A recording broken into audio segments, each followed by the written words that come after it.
I do deserve to be executed. Bottom line, I ain't gonna candy coat it.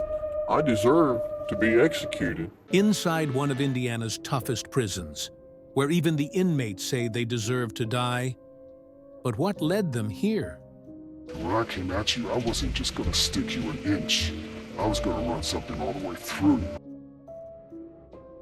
When a prisoner admits he should be dead, you know this place is different. Welcome to Indiana's most brutal prison. Frederick Baer, who murdered a mother and her daughter, occupies the last cell on the row. Below, you can see that Mr. Baer has a fascination with one of England's most famous figures, a cat. You know, ain't gonna sugarcoat it. Most of us probably won't get off death row.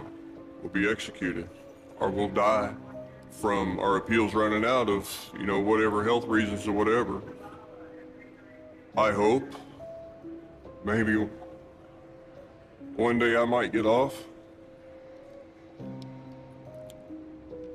But the reality and the truth of that, I probably won't.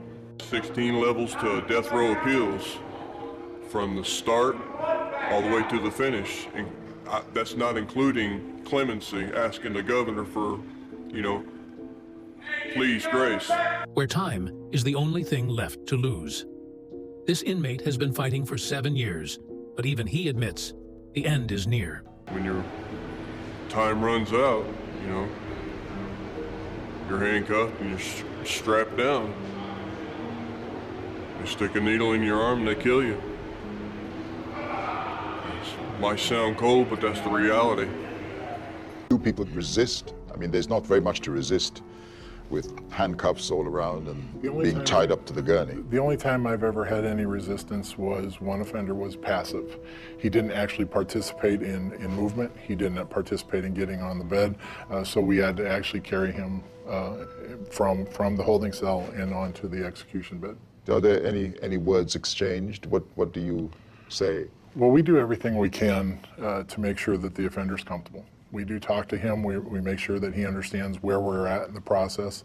We constantly are encouraging him to ask questions or just trying to be there for him.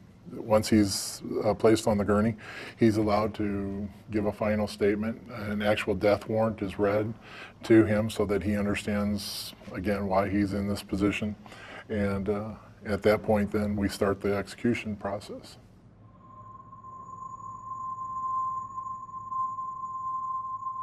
Imagine spending more than half your life behind bars, knowing you'll be here until you're 72.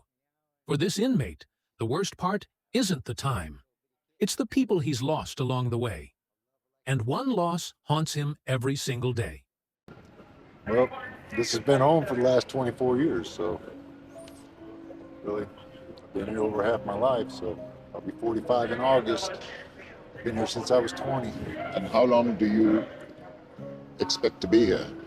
Well, right now, I get out in November 2040. 2040. Yeah, 2040. So That's a long time. a real long time. I'll be 72 years old. 20 to 72 is a long time. I've been a thief all my life. That's all I've been. That's all I've ever been. I'm not proud of that fact, but that's all it is. I'm not going to sugarcoat it for you. I'm a thief. I've always been a thief. I started stealing Matchbox cars when I was in kindergarten. And then it graduated, stealing cars, Matchbox cars from the store, shoplifting and stuff. And I graduated from that to stealing money, then just stealing all my life. When you look back, what is it you would say that set you on the road to crime, stealing and drugs and so on? Subscribe for the next part.